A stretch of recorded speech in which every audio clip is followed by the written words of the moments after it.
नमो नमः, नमस्कारः, वंदे संस्कृत मातरम। मैं हूं डॉक्टर सुनीता थत्ते और आज आपके सामने उपस्थित हुई हूं मैं प्रारंभिक रचनानुवाद कौमुदी के अभ्यास 8 अर्थात नियमों वाले भाग के साथ, जिसे हमने नाम दिया है लेसन 16। तो आज के इस पाठ में जो नए 20 शब्द हमें पढ़ने हैं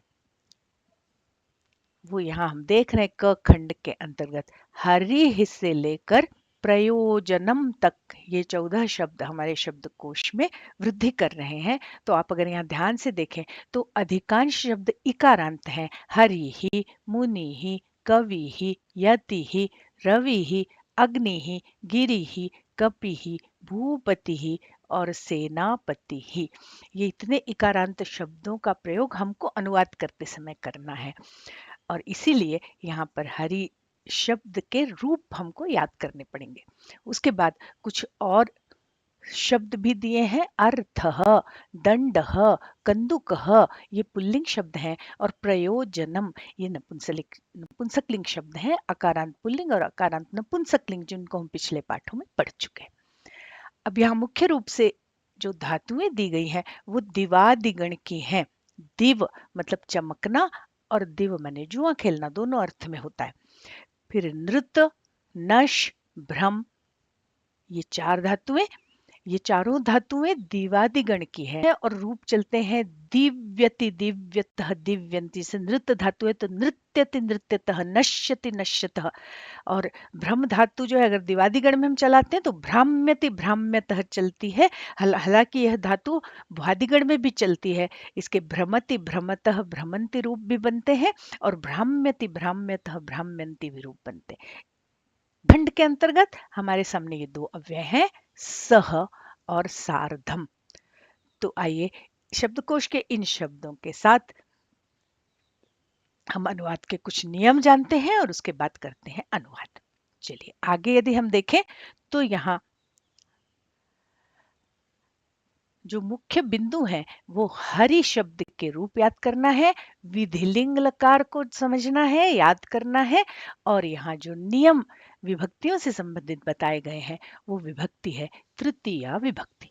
तो इस तरह से हमको आज हरि, विधिलिंग और तृतीया विभक्ति पर काम करना है। तो यहाँ ये आपको निर्देश दे रहे हैं कि हरि शब्द के पूरे रूप स्मरण करो। हरि शब्द के पूरे रूप स्मरण करो। देखो शब्द संख्या 2 पुल्लिंग शब्दों के जो रूप लिखे हुए हैं पीछे परिशिष्ट में, उसमें हमको चलना है और हरि शब्द के रूप याद करना है। तो आइए हम चलते हैं उस पृष्ठ पर। तो ये है हमारे सामने हरि शब्द, इकारांत पुल्लिंग शब्द के शब्द रूप। तो आइए आप मेरे साथ बोलिए, हरि हरि हरयः, हरि हरि हरयः, हरिम हरि हरीन, हरिम हरि हरीन, हरिणा हरिभ्याम हरिभिः, हरये हरिभ्याम हरिभ्यः, हरेः हरिभ्याम हरिभ्यः, हरेः हर्योः हरीणां हरौ हर्योः हरीषु। हे हरे, हे हरि, हे हरयः। ये इकारांत पुल्लिंग शब्द हैं और जितने भी इकारांत पुल्लिंग शब्द होंगे वो इसी हरि शब्द की तरह हमको चलाने हैं। और इसका संक्षिप्त रूप जो प्रत्यय लगने हैं इनमें सुप्रत्यय, उनका संक्षिप्त रूप इकारांत पुल्लिंग शब्दों के साथ कैसे लगेगा वो यहाँ पर दिया गया है। इह ई अयह, इम ई इन, इना इभ्याम इभिः, अये इभ्याम इभ्यः, एह इभ्याम इभ्यः, एह योः ईनाम, औ योः इषु, ए ई अयः। तो इन संक्षिप्त रूपों को याद करके आप हरि के समान हमारी पुस्तक में जो दूसरे शब्द दिए हैं उनके रूप आराम से चला सकते हैं। वैसे इकारांत शब्दों के लिए शब्दों को याद करने की जो टेक्निक है उससे संबंधित एक वीडियो बनाकर मैं आई बटन पर लगा दूंगी। यदि आप उस वीडियो को देखकर शब्द रूप याद करेंगे तो बहुत आसानी से आपको इकारांत पुल्लिंग शब्दों के रूप याद हो जाएंगे। तो आइए अब हम फिर से चलते हैं हमारे अभ्यास 8 पर। तो यहाँ जो निर्देश दिया था हरि शब्द के पूरे रूप स्मरण करो, वो हमने शब्द संख्या 2 में हरि के शब्द रूप देख लिए हैं। और अब वही आपको कह रहे हैं कि नियम 10 इन शब्दों में लगेगा। संक्षिप्त रूप लगाकर मुनि आदि के रूप हरिवत चलाओ और नियम 10 इन शब्दों में लगेगा। नियम 10 में हमने पढ़ा था णत्व विधान, जिसमें र, श और री के बाद आने वाले न को ण हो जाता है। तो हरि में चूंकि र है, इसलिए हरिना हरिनाम नहीं बनेगा, हरिणा हरिनाम बनेगा। जहां जहां ये नियम लगेगा वहां लगेगा। हरि, रवि, गिरि इत्यादि शब्दों में ये नियम लगेगा, क्योंकि यहाँ पर र है, सब में हरि में र है, रवि में र है, गिरि में र है, तो र के बाद आने वाला न ण हो जाएगा। अब दूसरा नियम देखिए, दूसरे नियम के अंतर्गत ये हमसे बात कर रहे हैं धातु रूप की। कह रहे हैं दिव आदि के निम्नलिखित रूप बनाकर भू धातु के तुल्य रूप चलाएं। जो हमें यहाँ पर 4 धातुएं अभी इन्होंने बताई, दिव धातु, नृत धातु, नश धातु और भ्रम धातु। ये दिवादी गण की धातु मैंने आपको बताया, ये चौथा गण है। इसमें शन विकरण लगता है और एक य का आगम बीच में हो जाता है। शन के बाकी के अक्षरों का लोप हो जाता है नियमों के अनुसार। उतना डिटेल में आपको नहीं जाना, एक यह बीच में बस जोड़ना है और शब्द हमारे बनते हैं या धातु रूप हमारे बनते हैं दीव्यति, दीव्यतः, दीव्यन्ति, नृत्यति, नृत्य मतलब नृत्य धातु है तो नृत्यति नहीं बनता, नृत्यति। नश धातु है तो नशति नहीं बनता, नश्यति। भ्रम धातु है तो भ्रमति, भ्रमति बनता है। हाँ, यहाँ पर भ्रम के विषय में जो भ्रम है वो आप दूर कर लीजिए कि ये भ्रम धातु दोनों गणों में चलती है। ये भ्वादिगण में जब चलती है तो हम इसका प्रयोग भ्रमति, भ्रमतः, भ्रमंति ऐसा भी कर सकते हैं। और जब इसको हम दिवादिगण में चलाएंगे तो इसमें उपधा को वृद्धि हो जाएगी, भ्राम, भ्रम को भ्राम हो जाएगा, जैसे दिव को दीव हुआ है और एक य का आगम हो जाएगा और रूप बनेंगे भ्राम्यति, भ्राम्यतः, भ्राम्यन्ति। तो अभी तक हम जो दूसरे लकार पढ़ चुके हैं, हम उनमें भी इन धातुओं को चलाएं, है ना। लोट लकार में हम चलाएं दिव्यतु, है ना, लंग लकार में अदिव्यत, और अब हमें विधिलिंग लकार में ये धातु चलानी है दिव्यत। अभी भ्वादिगण में कैसे रूप चलते हैं विधिलिंग लकार के, वो यहाँ पर आपको दिखाया गया है। मेरे साथ बोलिए आप लोग भी, भवेत, भवेताम, भवेयुहु, भवेत, भवेताम, भवेयुहु, भवेहे, भवेतम, भवेत, भवेयम, भवेव, भवेम।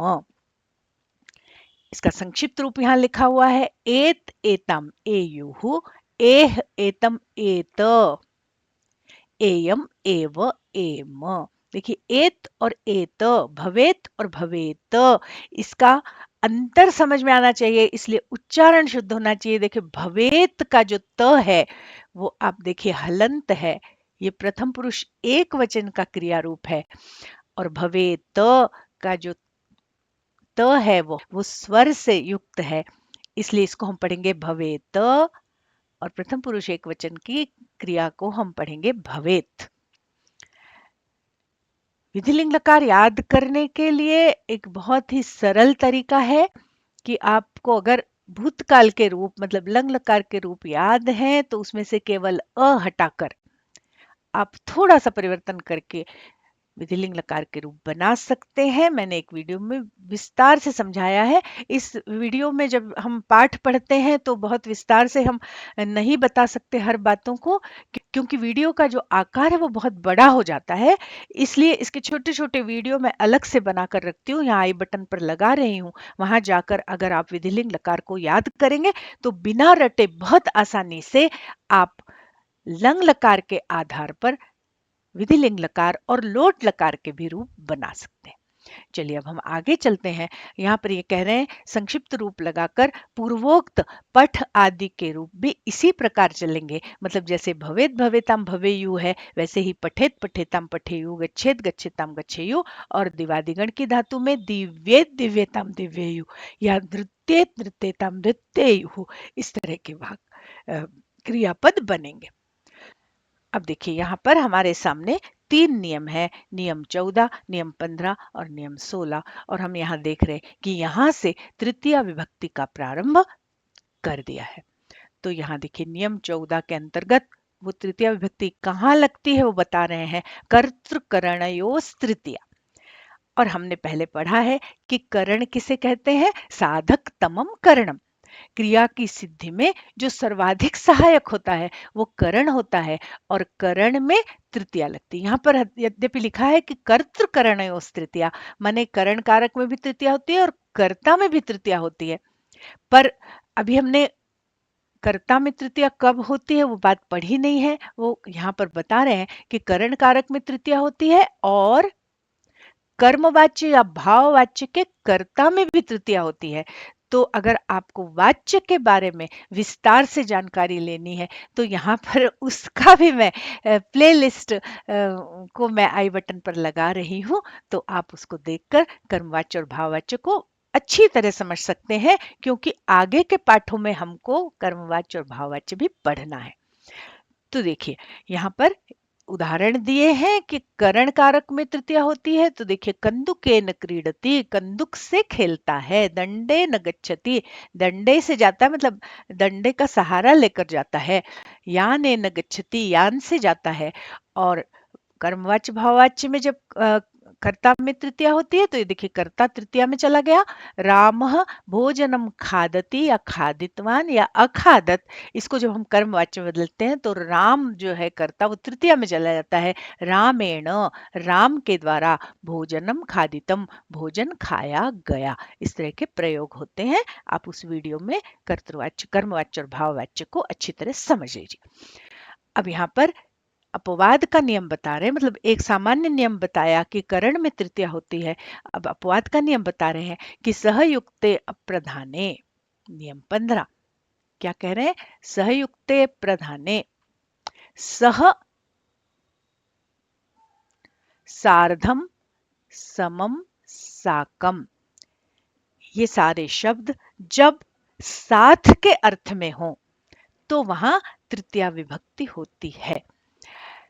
जैसे पिता के साथ घर जाता है, तो पिता के साथ सुनने में तो लगता है यहाँ के लगा है तो हम षष्ठी लगा दें, क्योंकि के चिन्ह षष्ठी का है काके की। पर कह रहे नहीं, ये साथ के अर्थ में यदि हम सह साकम समम सारधम किसी का भी प्रयोग करते हैं तो इस पद के साथ, जिस पद का संबंध है, जिसके साथ कोई जा रहा होगा उसमें तृतीया लगेगी और हमारा वाक्य बनेगा जनकेन सह गच्छति, जनकेन सार्धम गच्छति, जनकेन साकम गच्छति या जनकेन समम वाग्रहम गच्छति। यहाँ पर चारों अवयवों का प्रयोग करके वा लगा दिया, मैंने ये अथवा ये अथवा ये अथवा ये कुछ भी आता होगा तो हमको तृतीया विभक्ति लगानी है। तो ये हमारा नियम 15 हो गया। अब आइए हम नियम 16 देखते हैं। नियम 16 के अंतर्गत क्या कहा है, कह रहे हैं किम कार्यम अर्थः प्रयोजनम, किम कार्यम अर्थ और प्रयोजनम, ये चार शब्द ऐसे हैं जिनके योग में तृतीया विभक्ति होगी, पर कब, जब ये चारों प्रयोजन के अर्थ में होगा। जब ये चारों प्रयोजन के अर्थ में होंगे तो इनके साथ तृतीया विभक्ति का प्रयोग होगा। जैसे दुर्जनेन पुत्रेण किम, दुर्जन पुत्र से क्या लाभ, किम कार्यम, कह अर्थ, किम प्रयोजनम आदि। अर्थात दुर्जन पुत्र से क्या प्रयोजन, दुर्जन पुत्र का क्या मतलब, क्या लाभ, क्या फायदा, ऐसे अर्थ में जब इन चारों शब्दों का प्रयोग होता है तो वहां तृतीया विभक्ति लगती है। तो नियमों वाला भाग देखने के बाद अब हमारे सामने है अभ्यास 8 का क्रियात्मक वाला भाग, जिसमें उदाहरण के कुछ वाक्य देने के बाद आपको बहुत सारा अभ्यास कार्य करना है। तो देखिए उदाहरण के वाक्य देखते हैं हम। उसे पढ़ना चाहिए, सह पठेत, पढ़ना चाहिए, चाहिए अर्थ में जो विधिलिंग लकार है उस विधिलिंग लकार का हमको इस अभ्यास में प्रयोग करना है। तो उसे पढ़ना चाहिए, सह पठेत, पठेत पठेतम पठेयु ऐसे रूप चलते हैं। तुझे भोजन खाना चाहिए, तो खादेत खादेतम खादेयु खादेहे, खादेहे खादेतम खादेत ऐसे रूप चलते, तो त्वम भोजनम खादेहे। और उत्तम पुरुष में मुझे जाना चाहिए, तो अहम गच्छेयम, गच्छेयम, गच्छेव, गच्छेम।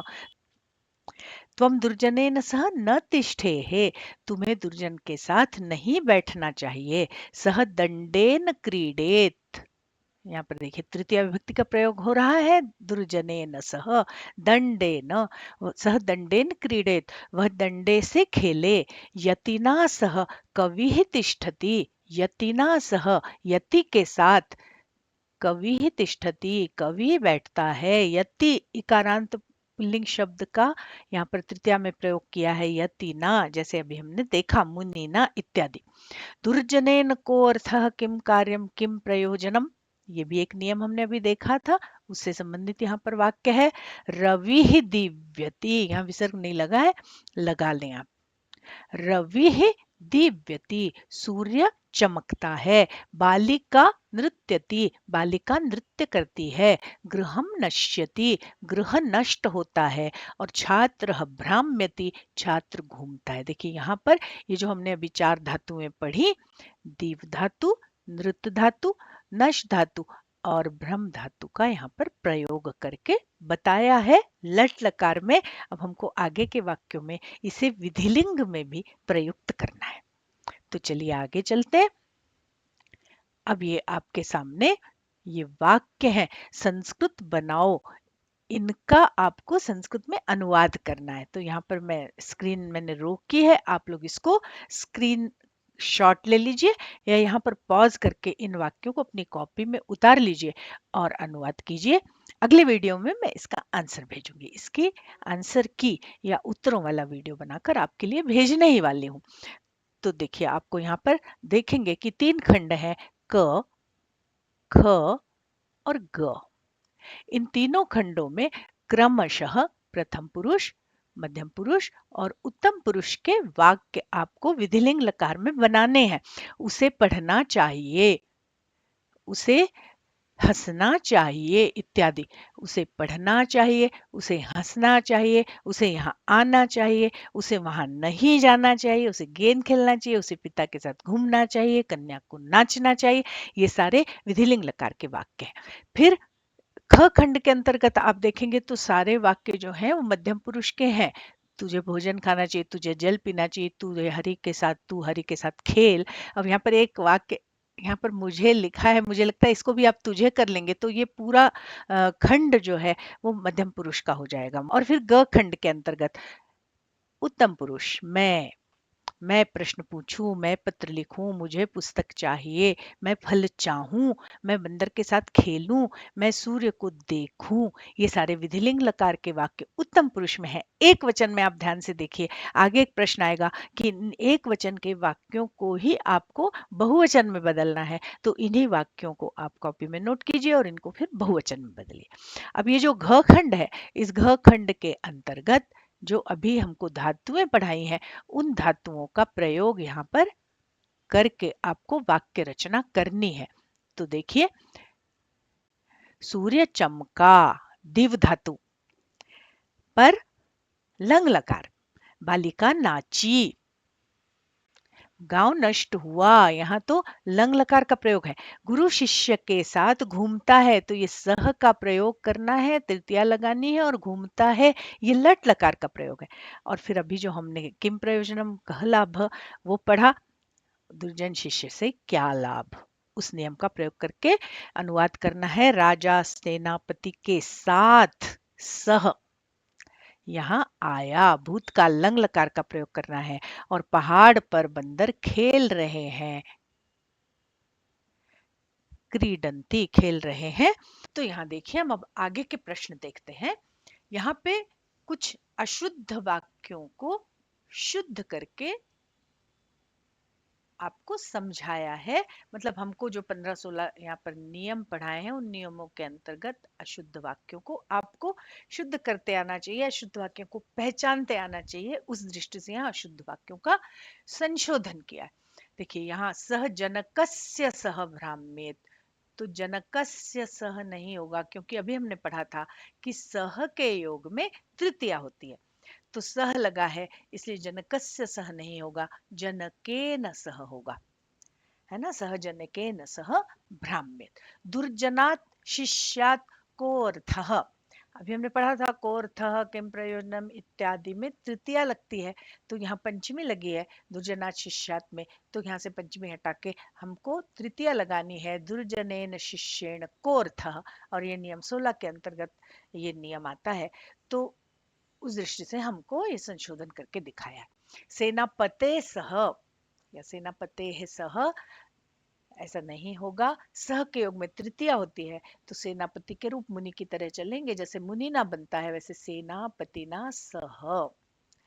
और इस तरह से संशोधन करना भी हमें आना चाहिए। अब हम अगला प्रश्न देखते हैं। जैसे कि मैंने पहले भी आपसे चर्चा की थी कि यहाँ पर जो प्रथम पुरुष, मध्यम पुरुष और उत्तम पुरुष के जो एक वचन के वाक्य थे, उनको बहुवचन में बदलने का यहाँ पर निर्देश दिया। कह रहे हैं अभ्यास 4 क के अंतर्गत कि दूसरे प्रश्न के क, ख और ग को बहुवचन में बदलो।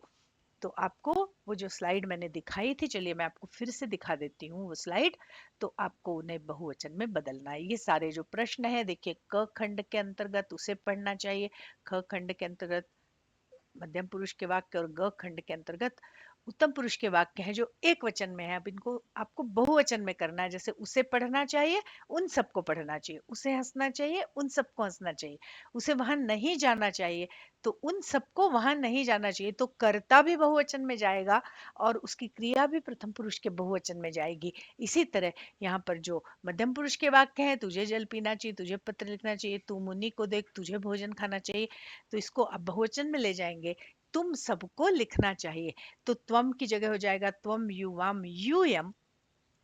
और मध्यम पुरुष की क्रिया में जब आप विधिलिंग लकार का प्रयोग करेंगे, तो पठे है, पठे तम, पठे त, पठे त, लिखे त, पिबे त, यूयम पिबे त, लिखे त, पठे त, पश्येत। इस तरह के प्रयोग होंगे। त हल नहीं, त में हल नहीं होगा। मतलब पठे त शब्द हलंत नहीं है, स्वरांत है। इस बात का विशेष रूप से हमको ध्यान रखना। फिर ग खंड के अंतर्गत मैं प्रश्न पूछूं, मैं पत्र लिखूं, ये सारे उत्तम पुरुष के एक वचन के वाक्य हैं। इनको आपको बहुवचन में बदलना है। हम सब प्रश्न पूछे, अहम की जगह हो जाएगा वयम। और जब वयम हो जाएगा, तो फिर पश्येयम या पठेयम, पठेव, पठेम, वयम पठेम, वयम लिखेम, वयम इच्छेम। इस तरह से कर्ता और क्रिया दोनों को आपको बहुवचन में ले जाना है। आप चाहें तो बीच का जो ये है कर्म है, उसको भी बहुवचन में ले जा सकते हैं, नहीं भी लेगा चलेगा। जैसे मैं पत्र लिखूं, तो अहम पत्रम लिखेयम। इसको जब हम बहुवचन में ले जाएंगे, तो अहम को जाएगा वयम, वयम पत्रम लिखेम। अब आप चाहें तो पत्रम की जगह पत्राणि भी कर सकते हैं, वयम पत्राणि लिखेयम या वयम पत्रम लिखेयम। मुझे पुस्तक पढ़नी चाहिए, है ना, अहम पुस्तकम पठेयम। तो अब मुझे को जाएगा बहुवचन, तो वयम पुस्तकम पठेम या वयम पुस्तकानि पठेम। इस तरह से आपको एक वचन के वाक्यों को बहुवचन में ले जाना है और फिर उनका अनुवाद करना है संस्कृत में। चलिए अब अगला प्रश्न देखते हैं।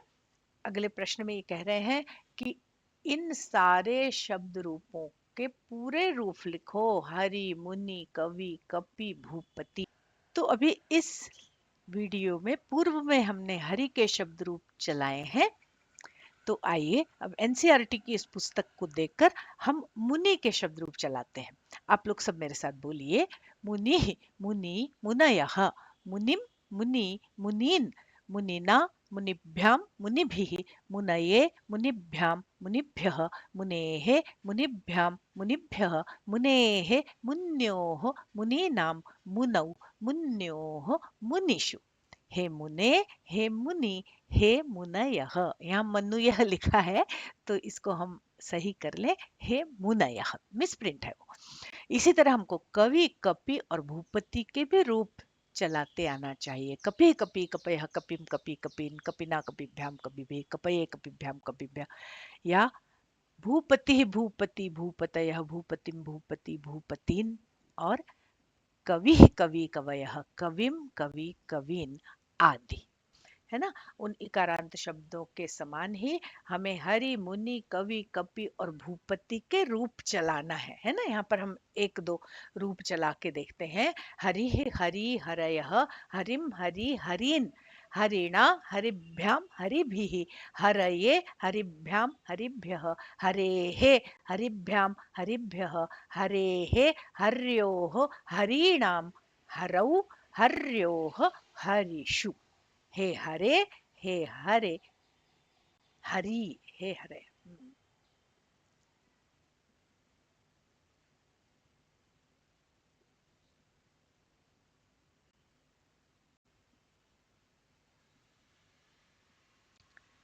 अब हम अगला प्रश्न देखते हैं। देखिए इस प्रश्न में कह रहे हैं कि घ प्रश्न के अंतर्गत इन धातुओं के विधिलिंग के रूप लिखो। भू, पठ, लिख, गम, दृश्य, स्था, पा, दिव, नृत और नश। तो यहाँ इस पाठ में शुरू में इस वीडियो के प्रारंभ में हमने भू के विधिलिंग के रूप अभी देखे थे। भवेत भवेतम भवेयु, भवेहे भवेतम भवेत, भवेयम भवेव भवेम। इसी तरह हमको पठेत पठेताम पठेयु, लिखेत लिखेताम लिखेयु इत्यादि के रूप भी विधिलिंग में बनाने हैं। अगले वीडियो में मैं आपको इनके सारे धातु रूपों के बने हुए रूप दूंगी। उसके पूर्व में आपको प्रयत्न करके स्वयं बनाने। यहाँ उदाहरण के लिए मैं एक दो धातुओं के विधिलिंग के रूप आपके साथ शेयर कर रही हूँ। आइए आप सब मेरे साथ बोलिए। पठेत पठेताम पठेयुः, पठेः पठेतम पठेत, पठेयम पठेव पठेम। देखिए यहाँ पर मैंने केवल दो स्थानों पर कुछ अक्षरों को लाल रंग से चिन्हित किया है। प्रथम पुरुष के बहुवचन में युहु और उत्तम पुरुष के एक वचन में यम, पठेयम। केवल इन दो स्थानों को याद करके आप बिना रटे लंग लकार के माध्यम से विधिलिंग लकार को कैसे याद कर सकते हैं, कैसे समझ सकते हैं, उसका वीडियो आप अवश्य देखिएगा। वहां भी आई बटन पर लगाया था मैंने, यहाँ एंड स्क्रीन पर भी लगा रही हूँ। चलिए अगला अगली धातु देखिए। गच्छेत गच्छेताम गच्छेयुः, गच्छेः गच्छेतम गच्छेत, गच्छेयम गच्छेव गच्छेम। इसी तरह आपको अन्य धातुओं के रूप भी चलाना है और चलाकर अपनी कॉपी में लिखना है। इसके बाद अगला प्रश्न देखिए। वाक्य बनाओ। यहाँ पर कुछ शब्द दिए हुए हैं। उन शब्दों के आधार पर आपको वाक्य बनाना है। कंदुकेन, सह, सार्धम, कोर्थः, पठेत और खादेयम। फिर ये छठवां प्रश्न है, रिक्त स्थान भरो। रिक्त स्थान यहाँ पर कुछ आपको निर्देश दिए हुए हैं। देखिए निर्देश में बोला है विधिलिंग में आपको रिक्त स्थान भरना है। माने जो क्रियापद दिए हैं उनका विधिलिंग लकार में प्रयोग करना है। जैसा कि हमने अनुवाद में किया, सह पुस्तकम पठ, उसे पुस्तक पढ़ना चाहिए। एक में करके बता, सह पुस्तकम पठेत, त्वम पुस्तकम लिख। अब लिख का उचित धातु रूप आपको लिखना है। त्वम जनकेन सह, गम का उचित धातु रूप विधिलिंग लकार में लिखना है। इसी तरह त्वम रविम दृश, दृश को पश्य आदेश हो जाता है तो ये दृश का भी आपको उचित विधिलिंग लकार लिखकर बताना है। और कपि ही के साथ नृत्य, कपि को नृत्य करना चाहिए। इस तरह से ये हमारा नियमों वाला पाठ पूरा हुआ। और अभी अभ्यास वाले पाठ में या क्रियात्मक वाले भाग में जो आपको प्रश्न दिए गए थे, उन प्रश्नों को हल करने के क्लू मैंने आपको दिए हैं। तो इस तरह से आप इन प्रश्नों को हल करके अपनी कॉपी में लिखिए और फिर बहुत शीघ्र जो उत्तरों वाला आंसर की वाला लेसन 17 का वीडियो आएगा, उसको देखकर अपना मूल्यांकन स्वयं करना है। आशा है कि इस वीडियो में समझाई गई अवधारणाएं अच्छी तरह समझ में भी आ गई होंगी। और यदि आपने इस वीडियो को पसंद किया है तो फिर एक अच्छा सा कमेंट दीजिए। इस वीडियो को अपने संस्कृतानुरागी मित्रों और संस्कृत पढ़ने वाले छात्रों के साथ शेयर करना मत भूलिए। बहुत जल्दी मिलते हैं हम इस अभ्यास की आंसर की वाले वीडियो अर्थात लेसन 17 के साथ। तब तक के लिए नमस्कार। जयतु संस्कृतं, जयतु भारतं, पुनर्मिलामः।